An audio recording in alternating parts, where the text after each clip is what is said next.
Hi అండి. ఈరోజు మా ఇంట్లో బ్రేక్ఫాస్ట్ పూరీని నేను గోధుమ పిండితో చేస్తాను పెళ్ళైన దగ్గర నుంచి. చాలామంది మైదాతో కూడా చేస్తారంట, రిలేటివ్స్ ఇంట్లో చూశాను. మీరే పిండితో చేస్తారో ఖచ్చితంగా కామెంట్ చేయండి. ఇక్కడ టిప్స్ ఏమీ లేదు. పూరీ పొంగాలి అంటే ఆయిల్ బాగా హీట్లో ఉండాలి. అది ఎలా అంటే పొగలు వచ్చేటట్టు ఉండాలి ఆయిల్. ఇంకోటి ఏంటంటే పూరీని మనం ప్రెస్ చేసుకునేటప్పుడు మరీ పలుచగా కాదు, మరీ మందంగా కాదు. పూరీ ముద్ద అనేది కొంచెం మీడియంగా ఒత్తుకోవాలి.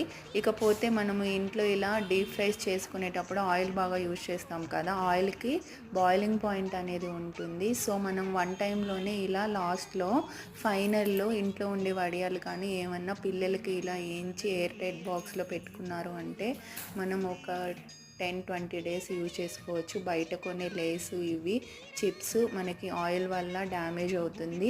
ఇంట్లో ఇలా హెల్తీగా చేసి పెట్టండి పిల్లలకి.